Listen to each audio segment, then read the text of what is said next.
नमस्ते बच्चों, कैसे हैं आप सब।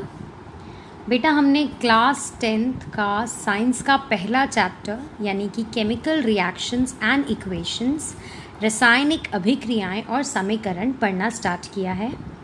इससे पहले वाली वीडियो में हम ये पढ़ चुके हैं कि केमिकल रिएक्शंस यानी कि रासायनिक अभिक्रियाएं होती क्या हैं, कैसे पता लगता है कि रासायनिक अभिक्रियाएं हो रही हैं या नहीं हो रही हैं। तो कुछ चेंजेस हमने पढ़े थे जो हम मॉनिटर करके बता सकते हैं कि हाँ भाई ये केमिकल रिएक्शन हो रही है। चलिए फिर नेक्स्ट टॉपिक पे चलते हैं। अब हम बात करेंगे टाइप्स ऑफ केमिकल रिएक्शंस यानी रासायनिक अभिक्रियाओं के प्रकार। मतलब हमारे आसपास जितनी भी केमिकल रिएक्शंस होती हैं उनको कुछ पार्ट्स में हमने डिवाइड कर दिया है। मतलब अगर कुछ प्रॉपर्टीज़ होंगी तो हम उसे कोई नाम दे देंगे, कुछ अलग प्रॉपर्टीज़ होंगी तो कुछ और नाम दे देंगे। तो बेसिकली हमें 5 तरह की केमिकल रिएक्शंस ही देखने को मिलती हैं बेटा। कौन कौन सी? कॉम्बिनेशन रिएक्शंस यानी संयोजन अभिक्रियाएं।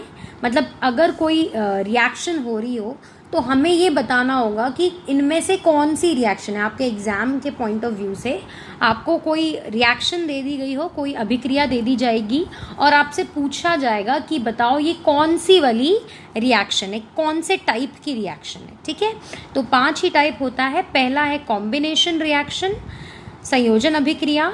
दूसरा है डीकम्पोजिशन रिएक्शंस यानी कि वियोजन अभिक्रिया। फिर आता है डिस्प्लेसमेंट रिएक्शंस, विस्थापन अभिक्रिया। इसी तरह से डबल डिस्प्लेसमेंट रिएक्शंस यानी द्विविस्थापन अभिक्रिया। और फिर बेटा ऑक्सीडेशन एंड रिडक्शन यानी उपचयन और अपचयन। जितनी भी केमिकल रिएक्शंस हैं आपके सिलेबस में वो इन्हीं 5 टाइप की रिएक्शंस होंगी। तो अब जान लेते हैं कि ये 5 टाइप्स असल में होते क्या क्या हैं। ठीक है बेटा, चलिए देखिए। In a chemical reaction a new product is formed by the breaking of bonds or formation of bonds of atom। यानी कि किसी भी रासायनिक अभिक्रिया में जब कोई भी केमिकल रिएक्शन, कोई भी अभिक्रिया हो रही हो रासायनिक, तो उसमें होता क्या है, परमाणुओं के आपसी आबंध के टूटने या जुड़ने से नए पदार्थ का निर्माण होता है। हमने ये पढ़ा हुआ है कि भाई किसी भी कोई भी अभिक्रिया, रासायनिक अभिक्रिया तभी कहलाएगी, केमिकल रिएक्शन हम उसको तभी बोलेंगे जब हमारे पास कुछ स्टार्टिंग का मटेरियल होगा, कोई स्टार्टिंग का पदार्थ होगा, मैटर होगा, और फिर उसमें कुछ चेंजेस आएंगे और फिर हमारे पास कोई फाइनल प्रोडक्ट यानी कि कुछ फाइनल अंतिम पदार्थ हमें मिलेगा। और ये जो स्टार्टिंग के थे उनके गुण और बाद वाले के गुण अलग अलग होंगे। यही तो पढ़ा है ना हमने, सबकी प्रॉपर्टीज अलग अलग होती हैं। तो होता क्या है, ऐसा क्यों होता है कि कुछ मिले, जैसे यहाँ पे मैंने एग्जाम्पल लिया है कि A प्लस B मिल गए आपस में, इन्होंने आपस में रिएक्ट करा, अभिक्रिया करी और फिर इन्होंने क्या बना दिया, C बना दिया। या फिर X प्लस Y मिले, कोई 2 चीज़ें आपस में मिली या 2 से ज़्यादा भी हो सकती हैं, वो आपस में मिली और उन्होंने कुछ और ही चीज़ बना दी, Z प्लस P। ये भी ज़्यादा हो सकते हैं, कम भी हो सकते हैं। तो ऐसा होता क्यों है, क्योंकि जो भी नया प्रोडक्ट बनता है, जैसे इस केस में C की बात कर लेते हैं, वो असल में बना कैसे है, इनके जो एटम्स हैं, यानी ये एक पदार्थ होगा, ये एक मैटर है A और ये एक अलग मैटर है B। इनके जो एटम्स हैं, यहाँ पर देखिए मैं बना देती हूँ, जो परमाणु, ये जो A है वो परमाणुओं से मिलके बना है यानी कि एटम से मिलके बना है, और ये जो B है ये भी एटम से मिलके बना होगा, राइट। तो या तो इनके बीच में बॉन्ड बन गया है, आबंध जुड़ गया है, किसके किसके बीच में, A और B के बीच में बॉन्ड बन गया, तो ये नया कुछ बन गया। इस तरह से मान लीजिए, ये सिर्फ एग्जाम्पल है, इस तरह से कोई नया चीज़ बन गया जिसे हम बोल देते हैं C, राइट। तो या तो एटम के जुड़ने से, बॉन्ड के बनने से, फॉर्मेशन ऑफ बॉन्ड्स, या फिर हम यहाँ कह सकते हैं कि आबंध के टूटने से या ब्रेकिंग ऑफ बॉन्ड्स। मतलब मान लीजिए X था इस तरह से कुछ और Y था इस तरह से कुछ, मान लेते हैं हम, ठीक है। तो Z कैसे बना कि भाई इन्होंने अपना बॉन्ड तोड़ लिया और इन्होंने अपना बॉन्ड तोड़ लिया, आबंध तोड़ लिया और इन्होंने फिर साथ में बॉन्ड बना लिया। तो अब जो हमारे पास Z बना वो इस तरह से कुछ बन गया। क्लियर है बेटा? बात समझ आ रही है? देखिए इसको आप ऐसे भी समझ सकते हैं कि ये कोई एक स्टूडेंट थी और बी कोई और स्टूडेंट थी।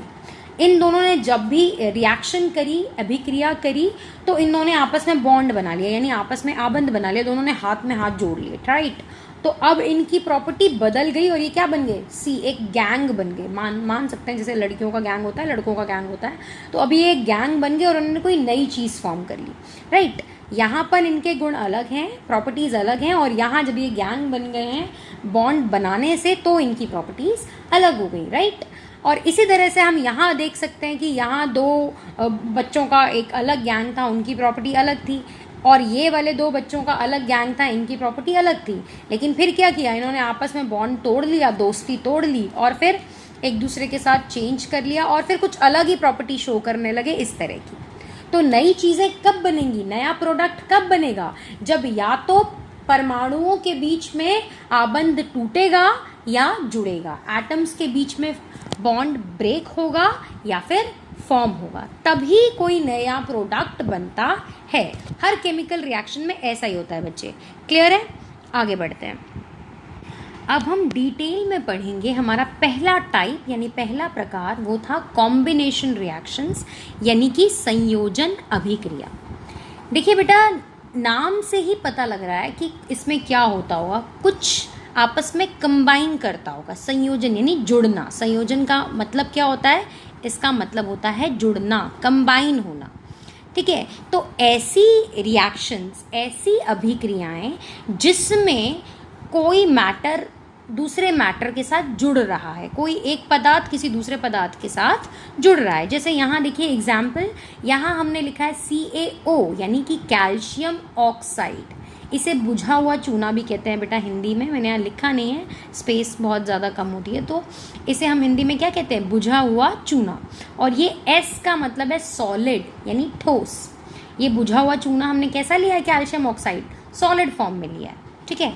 एक ये मैटर हो गया, पदार्थ हो गया। इसके साथ हम क्या मिला रहे हैं? H2O यानी कि पानी, और वो L लिखा हुआ है। L का मतलब लिक्विड यानी तरल।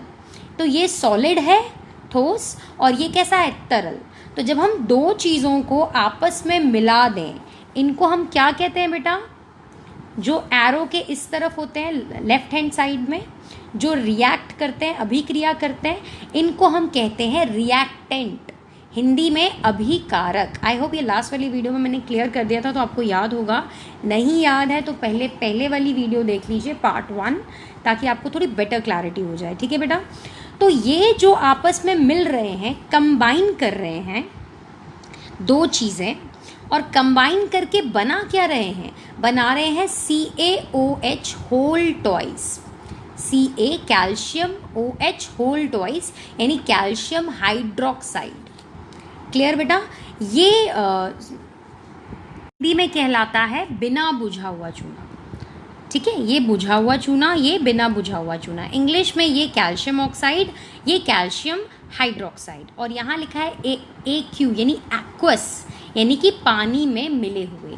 ये लिखना ज़रूरी होता है बेटा, आपको ये बताना ज़रूरी होता है कि आप जो भी मैटर ले रहे हैं, जो भी रिएक्टेंट ले रहे हैं, अभिकारक ले रहे हैं, वो किस अवस्था में, वो किस स्टेट में। जैसे ये सॉलिड स्टेट में था, ठोस अवस्था में, ये लिक्विड स्टेट में, और जो बना उत्पाद यानी कि प्रोडक्ट, वो किस स्टेट में बना है? तो वो एक्वस यानी घुले हुई स्टेट में बना है। क्लियर? तो देखिए ध्यान देने वाली बात क्या है, कॉम्बिनेशन रिएक्शन वो रिएक्शंस होती हैं जिनमें देखिए in a chemical reaction where 2 और मोर देन 2 रिएक्टेंट्स, यहाँ पर 2 रिएक्टेंट हैं, 2 से ज़्यादा रिएक्टेंट भी हो सकते हैं, reacts to form a single product. और प्रोडक्ट कितना बन रहा है? एक प्रोडक्ट बन रहा है, right. That reaction will be called combination reaction। Hindi में पढ़ लेते हैं, ऐसी रासायनिक अभिक्रिया, मतलब ऐसी कोई अभिक्रिया जहाँ पर 2 या 2 से ज़्यादा अभिकारक हो। ये वाली साइड पे क्या हो? 2 या 2 से ज़्यादा, एक नहीं, 2 या 2 से ज़्यादा अभिकारक हो, जो मिलकर एकल उत्पाद, एकल मतलब एक, सिंगल प्रोडक्ट बनाए, एकल उत्पाद बनाते हैं, उसे हम संयोजन अभिक्रिया कहते हैं। क्लियर बेटा? तो सिंपल है, इसको हम थोड़ा सा एक वीडियो देख लेते हैं तो आपको थोड़ा सा ज़्यादा समझ में आ जाएगा। चलिए देखिए बेटा, यहाँ है बर्निंग ऑफ कोल, यानी कि कोल को जलाने में, उसमें भी कॉम्बिनेशन रिएक्शन ही उसे कहते हैं, यानी कि संयोजन अभिक्रिया। क्यों? क्योंकि यहाँ पर भी आप लेफ्ट साइड में देखिए, जो कि रिएक्टेंट है, अभिकारक है, वो दो है ना, दो से ज़्यादा भी हो सकते हैं माइंड यू। तो अब एक है कोल और दूसरा है ऑक्सीजन। जलाने के लिए ऑक्सीजन चाहिए होती है, ये आपको पता है। और फिर बन क्या रहा है राइट हैंड साइड में, यानी प्रोडक्ट की साइड में क्या बन रहा है? CO2। जब भी आप किसी भी फ्यूल को जलाते हैं तो आपके पास ये कॉम्बिनेशन ही होती है जनरली, क्योंकि जलाने के लिए ऑक्सीजन गैस चाहिए होती है। ठीक है, तो ये भी एक एग्जाम्पल है कॉम्बिनेशन रिएक्शंस का। इसी तरह से आपने एक और पहली वाली वीडियो में आपने एग्जाम्पल पढ़ा हुआ है, वो था मैग्नीशियम रिबन को जलाने का। ये एग्जाम्पल पढ़ा है आपने पहले पार्ट में, वीडियो के पहले पार्ट में, 10th के वीडियो के पहले पार्ट में, सॉरी। उसमें हमने क्या देखा था कि मैग्नीशियम रिबन होती है, वो एक मैटर हो गया, एक रिएक्टेंट हो गया, एक अभिकारक हो गया। उसको भी जला रहे हैं, यानी उसमें भी ऑक्सीजन गैस लग रही है, तो वो दूसरा रिएक्टेंट यानी दूसरा अभिकारक हो गया। तो देखिए लेफ्ट हैंड साइड में दो चीज़ें हैं, और जो प्रोडक्ट बन रहा है यानी जो उत्पाद बन रहा है वो सिंगल है, एक ही है, MgO। तो इसको भी हम क्या बोलेंगे? कॉम्बिनेशन रिएक्शन, यानी कि संयोजन अभिक्रिया। ये वाला एग्जाम्पल देखिए, ये आपके बुक की एक्टिविटी में भी है। इसमें हमने क्या किया है, कैल्शियम ऑक्साइड लिया है, वही जो अभी हमने डिस्कस किया, बुझा हुआ चूना जिसे बोलते हैं, CaO। और फिर यहाँ थर्मामीटर लगा दिया है। थर्मामीटर क्यों लगाई है अभी बताऊंगी आपको। और फिर हम इसमें क्या डाल रहे हैं? पानी, यानी H2O। अब ये दोनों आपस में रिएक्ट करेंगे, अभिक्रिया करेंगे।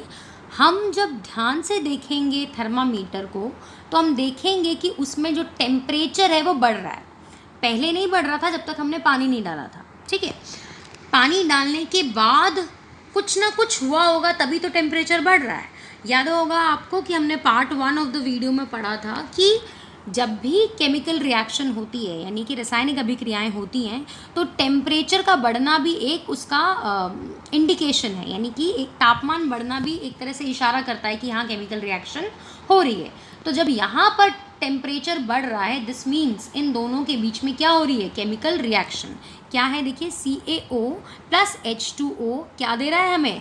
CaOH होल ट्वाइस, यानी कि कैल्शियम हाइड्रोक्साइड, बिना बुझा हुआ चूना। क्लियर बच्चे? अगर आपको ये देखना है कि ये टेम्परेचर बढ़ भी नहीं रहा होगा या आप नहीं पता लगा सकते, तो बेटा एक और वीडियो है, उसमें देखिए कि आप टेम्परेचर कितना ज़्यादा बढ़ता है, आपको आवाज़ तक आएगी। ठीक है,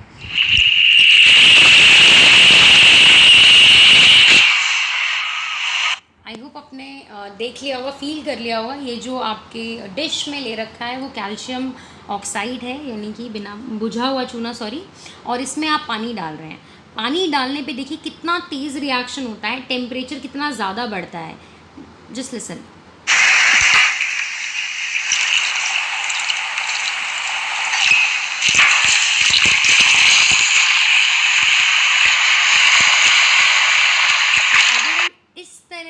दोनों की रिएक्शन कराएंगे तो इतना ज़्यादा टेम्परेचर बढ़ जाएगा।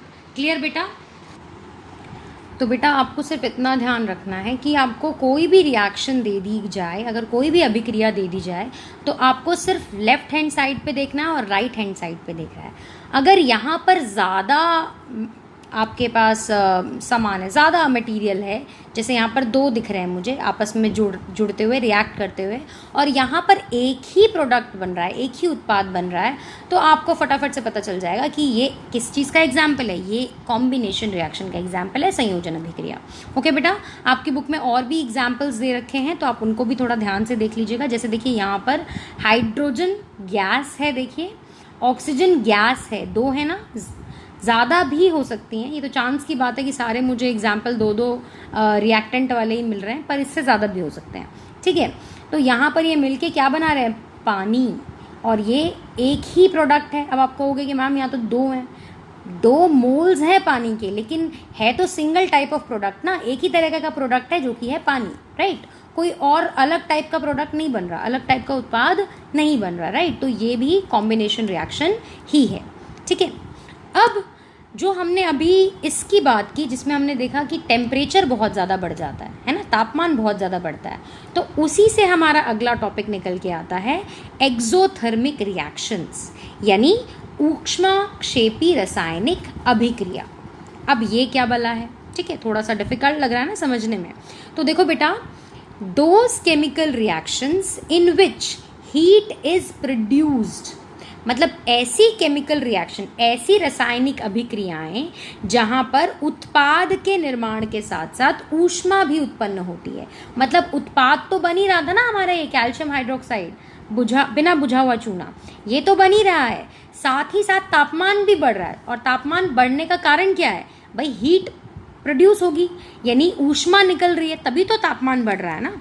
तो जब जब ऐसी केमिकल रिएक्शंस होती हैं जिसमें हीट प्रोड्यूस होती है, गर्मी पैदा होती है, उत्पन्न होती है, ऐसी रिएक्शंस को हम बोलते हैं एक्सोथर्मिक रिएक्शंस, ऊष्माक्षेपी रासायनिक अभिक्रियाएं। जनरली ज़्यादातर कॉम्बिनेशन रिएक्शंस ऊष्माक्षेपी ही होती हैं, एक्सोथर्मिक रिएक्शंस ही होती हैं। कौन सी वाली? कॉम्बिनेशन, सारी नहीं कह रही मैं, लेकिन फिर भी ज़्यादातर कैसी होती है, ऊष्माक्षेपी रिएक्शंस होती हैं। क्लियर बेटा? अब देखो यहाँ पे एग्जाम्पल दे रखा है, जैसे ये आपने मिथेन गैस, CH4 क्या होता है, मिथेन गैस है, फ्यूल है, एक तरह का ईंधन है, इसको भी जलाया यानी दहन किया ऑक्सीजन गैस के साथ, तो आपका कार्बन डाइऑक्साइड बना, पानी बना और ऊर्जा निकली। आपको पता है ना, आप किसी भी ईंधन को जलाते हैं तो क्या निकलती है, हीट निकलती है, ऊर्जा निकलती है। तो ये किसका एग्जाम्पल हो गया, एक्सोथर्मिक रिएक्शन का, यानी ऊष्माक्षेपी का एग्जाम्पल हो गया। लेकिन ध्यान रखना, ये कॉम्बिनेशन नहीं है, ये वाला एग्जाम्पल कॉम्बिनेशन की कैटेगरी में आएगा क्या? अब सोचो, देखो यहाँ पर दो रिएक्टेंट हैं, यानी कि दो अभिकारक हैं, लेकिन प्रोडक्ट तो एक नहीं है ना। प्रोडक्ट तो देखो दो बन रहे हैं, CO2 और H2O, कॉम्बिनेशन में एक ही प्रोडक्ट बनता है, ठीक है। तो ये कॉम्बिनेशन रिएक्शन का एग्जाम्पल नहीं है, संयोजन अभिक्रिया का एग्जाम्पल नहीं है, हाँ एक्सोथर्मिक रिएक्शन का एग्जाम्पल ये है, ठीक है। इसी तरह से दूसरा एग्जाम्पल है, देखो C6H12O6 यानी कि ग्लूकोज, ठीक है, हम जो ग्लूकोज खाते हैं, प्लस 6O2 यानी कि हम जो ऑक्सीजन लेते हैं, ये बेसिकली हमारे डाइजेशन की रिएक्शन है बेटा। हमारा जो पाचन तंत्र है ना, तो हमारे खाने को पचाने में जो अभिक्रियाएं होती हैं ये वो है, ठीक। तो क्या है इसमें, जब हम ग्लूकोज लेंगे और उसके साथ ऑक्सीजन लेंगे तो क्या बनेगा, हमारे शरीर में CO2 गैस बनती है, पानी बनता है और हीट निकलती है, यानी ऊष्मा निकलती है, यानी ऊर्जा मिलती है हमें, ठीक है। तो ये भी किसका एग्जाम्पल हो गया, एक्सोथर्मिक रिएक्शन का, क्योंकि इसमें भी क्या निकल रही है, ऊर्जा यानी ऊष्मा यानी हीट। क्लियर? ये भी कॉम्बिनेशन का एग्जाम्पल नहीं है, संयोजन का एग्जाम्पल नहीं है। क्यों? क्योंकि यहाँ पर दो चीज़ें हैं, लेकिन यहाँ पर एक चीज़ ना हो के ज़्यादा है, ठीक है। ये बात आपको थोड़ी सी ध्यान में रखनी है, ठीक। आगे देखते हैं। देखो बेटा, यहाँ पर ये जो कैल्शियम हाइड्रोक्साइड आपके पास बन रहा था ना, कैसे, जब आप कैल्शियम ऑक्साइड यानी बुझा हुआ चूना लेते हैं, पानी मिला देते हैं उसमें, तो ये सफ़ेद कलर का बनता है, वाइट कलर का कैल्शियम हाइड्रोक्साइड, ठीक है। इसका यूज़ हम करते हैं वाइट वॉशिंग में, यानी सफ़ेदी में। जब आप सफ़ेदी करते हैं तो ये लिख दिया मैंने, CaOH whole twice calcium hydroxide, वो 1-2 दिन के लिए छोड़ देते हैं। जब आप उसको दीवार पर लगा के, तो क्या होता है, वो आसपास की CO2 गैस यानी कार्बन डाइऑक्साइड गैस के साथ फिर से रिएक्ट कर लेता है, ठीक है। प्लस लिखा है ना, ये फिर से रिएक्ट करके क्या बना देगा, कैल्शियम कार्बोनेट, ठीक है, प्लस H2O। कैल्शियम कार्बोनेट बेटा चूना पत्थर है, होता है, और ये बहुत चमकीला होता है। तो जब आप सफ़ेदी करते हैं तो 1-2 दिन छोड़ने के बाद आपको दीवार बड़ी चमकीली शाइनी वाली दिखती है ना, तो ये बन जाता है उससे, ठीक। तो आपका क्वेश्चन आ सकता है 1-2 नंबर का कि भी आपको दे सकते हैं कि जब हम किसी पदार्थ को या किसी मैटर के साथ पानी मिलाते हैं तो कुछ बनता है Y, उस Y के साथ जब कार्बन डाइऑक्साइड रिएक्ट करती है तो कुछ बनता है Z, जो कि शाइनी होता है। इस तरह के क्वेश्चन आ सकते हैं, आपको ये थोड़े अच्छे से देखने पड़ेंगे। ओके बेटा, आगे चलते हैं। नेक्स्ट टाइप है हमारा सेकेंड टाइप, डीकम्पोजिशन रिएक्शंस, यानी कि विघटन अभिक्रिया। ये बेटा कॉम्बिनेशन के बिल्कुल उल्टी है, यानी कि जो संयोजन थी ना उसके बिल्कुल उल्टी। उसमें क्या होता था कि दो या दो से ज़्यादा रिएक्टेंट मिलकर एक ही प्रोडक्ट बनाते थे, यानी दो या दो से ज़्यादा अभिकारक मिलकर एक उत्पाद बनाते थे। यहाँ उल्टा होता है, यहाँ पर रिएक्टेंट एक होता है यानी अभिकारक एक होता है और जो प्रोडक्ट है वो ज़्यादा होते हैं, दो या दो से ज़्यादा होते हैं। बिल्कुल ठीक पहले वाले के जस्ट उल्टा। देखते हैं क्या है। In these reactions, in these chemical reactions, single reactant, मतलब इस तरफ बॉर्डर के इस तरफ आपको एक ही दिखेगा, ठीक है, और ये टूट जाता है। जाहिर है ना भाई, वहाँ पर जुड़ता था, दो या दो से ज़्यादा है तो वो आपस में जुड़ेंगे, और यहाँ पर एक ही है तो वो क्या करेगा, वो टूटेगा। Single reactant split into two और मोर सिंपलर प्रोडक्ट्स या फिर सब्सटेंसेस। हिंदी में देख लेते हैं। इनमें एकल अभिकारक यानी एक ही अभिकारक होता है जो टूटकर छोटे छोटे उत्पाद बनाता है। एग्जाम्पल देख लेते हैं। अब देखिए यहाँ पर आपको बॉर्डर के इस तरफ क्या दिख रहा है, LHS में लेफ्ट हैंड साइड पे रिएक्टेंट है ये, यानी अभिकारक एक ही है और ये टूटेगा। टूटेगा कैसे? अपने आप टूट जाएगा क्या ये?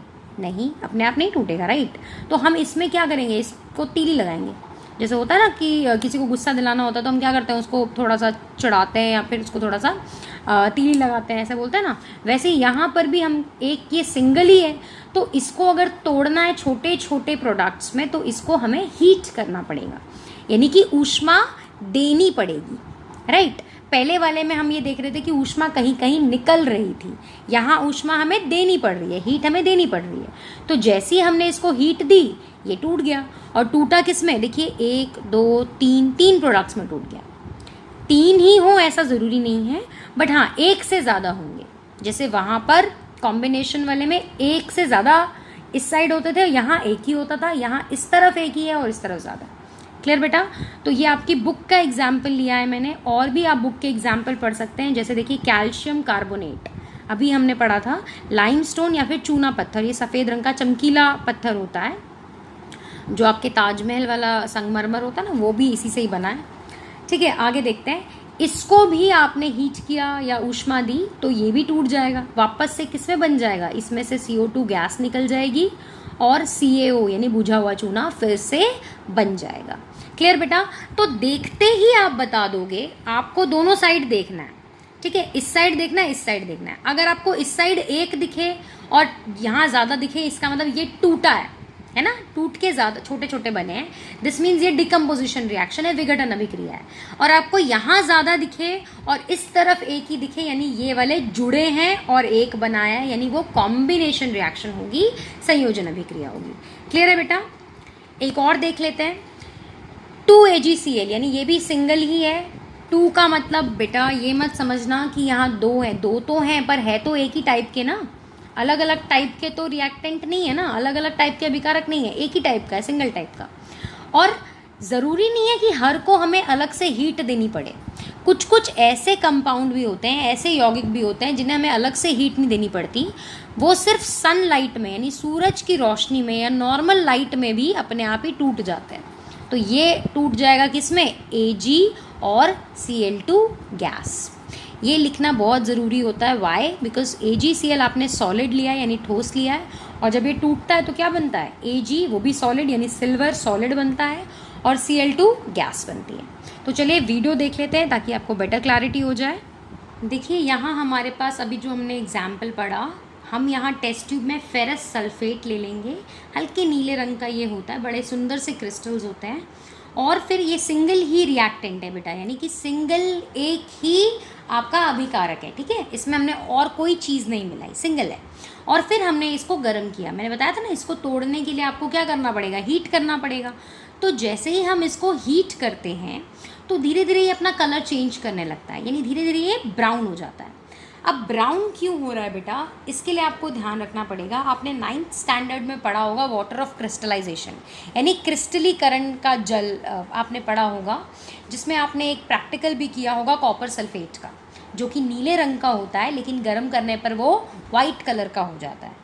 तो उसके लिए आपने ये पढ़ा होगा। अगर आपको याद ना हो तो मैं बता दूं कि कॉपर सल्फेट में असल में 5H2O भी होते हैं, यानी कि क्रिस्टलीकरण के मॉलिक्यूल्स भी होते हैं 5, ठीक है, वाटर ऑफ क्रिस्टलाइजेशन। जैसे ही आप गर्म करते हैं तो वो वाटर ऑफ क्रिस्टलाइजेशन क्या होता है? वो गर्म करने से वो हट जाते हैं, तो इसीलिए उसका कलर वाइट हो जा रहा होता है ना। बिल्कुल इसी तरह से यहाँ पर भी है। यहाँ पर भी जब आपके पास फेरस सल्फेट है FeSO4, उसमें बेटा वाटर ऑफ क्रिस्टलाइजेशन यानी कि क्रिस्टलीकरण के जो जल के जो मॉलिक्यूल्स हैं वो 7 होते हैं, 7H2O।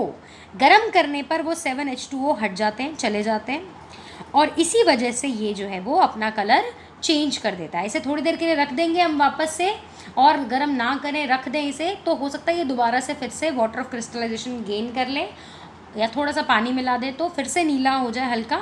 लेकिन अगर हम नहीं करें, इसे और हीट करें, तो देखिए क्या होता है, इसे और हीट देने पे, ऊष्मा देने पे इसका कलर फिर से चेंज हो जाता है और ये डिकम्पोज हो जाता है बेटा, यानी इसका विघटन हो जाता है। और विघटन करके ये 3 चीज़ें बनाता है। एक है Fe2O3 यानी फेरिक ऑक्साइड, एक है SO2 गैस और एक है SO3 गैस। 2 गैसेस भी बनाता है। वो गैसेस की आपको जो स्मेल है वो आती है थोड़ी देर के लिए, वरना तो वो गैस है तो जल्दी से वो चली भी जाएगी, उड़ जाएगी, पर आपको उसकी स्मेल आती है। तो क्या हो रहा है इस वीडियो में, इसमें हमने ये देखा कि डिकम्पोजिशन यानी विघटन हो रहा है किसका, फेरस सल्फेट FeSO4, जो कि हल्का नीला होता है। थोड़ा गर्म करने पर उसका कलर चेंज हो जाता है, ब्राउन हो जाता है। ऐसा इसलिए होता है क्योंकि वो अपने 7H2O यानी क्रिस्टलाइजेशन, जो वाटर ऑफ क्रिस्टलाइजेशन है वो गुम कर देता है। गुम तो क्या मतलब, उससे हट जाते हैं, अलग हो जाते हैं, राइट, गर्म करने पर। और गर्म करेंगे तो फिर ये डिकम्पोज यानी विघटन हो जाएगा इसका, और फिर ये Fe2O3, SO2 और SO3 गैस ये बना देता है। और ये जो बनाता है उसकी प्रॉपर्टी, और जो पहले आपके पास नीले कलर के क्रिस्टल्स थे, हल्के नीले हरे, उसके प्रॉपर्टी गुण बिल्कुल अलग अलग होते हैं। ओके बेटा, ये देखिए, ये हमारे पास है AgCl यानी कि सिल्वर क्लोराइड। ठीक है, मैंने क्या बताया था कि हर कंपाउंड को आपको गर्म करने की ज़रूरत नहीं होती। कुछ कुछ ऐसे यौगिक भी होते हैं, कंपाउंड भी होते हैं, जो सनलाइट में यानी नॉर्मल लाइट में भी आपका टूट जाते हैं, डिकम्पोज हो जाते हैं, विघटन उनका हो जाता है। तो यहाँ पर हमने ले लिया एक वॉच क्लास में AgCl, और यहाँ पर एक कोई भी सामान रख दीजिए, यानी कि थोड़ा बहुत ढक जाए, जिससे ताकि जो रोशनी आप डाल रहे हैं इस पर, चाहे वो सूरज की रोशनी हो, नॉर्मल बल्ब की रोशनी हो, वो सब जगह पड़े, पर जिस सामान से आपने ढका है उस पर ना पड़े। ऐसा इसलिए किया जा रहा है ताकि आप फ़र्क देख सकें। ठीक है, तो देखते हैं क्या होता है। इसने यहाँ पे रिंग से ढक लिया है और अब इसके ऊपर लाइट डाली गई है। थोड़े टाइम बाद आप क्या देखेंगे कि ये जो वाइट कलर का AgCl है वो धीरे धीरे डिकम्पोज यानी विघटन होना उसका स्टार्ट हो जाएगा। और क्या बनता है बेटा, वो बनता है Ag + Cl2। तो Cl2 तो गैस है, वो चली जाएगी। जो ग्रे ग्रे बच गया है दैट इज़ Ag यानी सिल्वर है ये सिर्फ। ठीक है, आगे देखते हैं। जैसे ही रिंग हटाई तो आप समझ जाएंगे कि देखो, पहले वाला जो आपका रिएक्टेंट था, अभिकारक AgCl, वो कैसा था, और लाइट पड़ने के बाद यानी डिकम्पोज होने के बाद, विघटन होने के बाद जो बना है वो कैसा है। तो फ़र्क समझ में आ रहा है ना। चलिए, यहाँ पर आपने एक बात नोटिस की होगी, वो है एंडोथर्मिक रिएक्शंस यानी कि ऊष्माशोषी रिएक्शंस, अभिक्रियाएं। मतलब ऐसी कुछ क्रियाएं होती हैं, कुछ अभिक्रियाएं होती हैं, रिएक्शंस होती हैं जहाँ पर ऊष्मा निकलती नहीं है बल्कि देनी पड़ती है। जैसे यहाँ पर देखिए, डिकम्पोजिशन रिएक्शन में हमने क्या किया था, इनको तोड़ने के लिए हमें ऊष्मा देनी पड़ी थी, हीट देनी पड़ी थी। यहाँ AgCl का जो आपने भी वीडियो देखा, उसमें भी आपको लाइट जलानी, यानी बल्ब की लाइट हो या सूरज की रोशनी हो, देना पड़ा था ना बेटा। तो ऐसी अभिक्रियाएं जिनमें ऊर्जा अवशोषित होती है यानी देनी पड़ती है, एब्जॉर्ब होती है, उन्हें हम कहते हैं ऊष्माशोषी अभिक्रिया। इंग्लिश में chemical reactions in which heat is absorbed, absorb करेंगे तो रिएक्शन होगी टू फॉर्म प्रोडक्ट्स। ऐसी रिएक्शंस को हम एंडोथर्मिक रिएक्शंस कहते हैं। ये भी बिल्कुल उल्टा है, वो जो हमने पहले वाली पढ़ी थी एक्सोथर्मिक रिएक्शन यानी ऊष्माक्षेपी, उसमें हीट निकल रही थी, हमने अपनी तरफ से नहीं दी थी, ऊर्जा उसमें निकल रही थी, जबकि इसमें हमें अपनी तरफ से ऊर्जा देनी पड़ रही है। तो डिकम्पोजिशन रिएक्शंस यानी कि जो विघटन अभिक्रियाएं होती हैं वो जनरली एंडोथर्मिक यानी ऊष्माशोषी अभिक्रियाएं होती हैं, उसमें हमें हीट देनी पड़ती है। ओके बेटा, आई होप आपको ये आज का वीडियो में टाइप ऑफ रिएक्शंस, 5 टाइप हमने देखे हैं, और 2 टाइप यानी कॉम्बिनेशन संयोजन अभिक्रिया और डिकम्पोजिशन अभिक्रियाओं को हमने विघटन अभिक्रियाओं को अच्छे से डिस्कस कर लिया। आई होप आपको समझ में आ गया होगा। जो बच गया है वो हम अगली वीडियो में कंटिन्यू करेंगे। ओके बेटा, थैंक यू।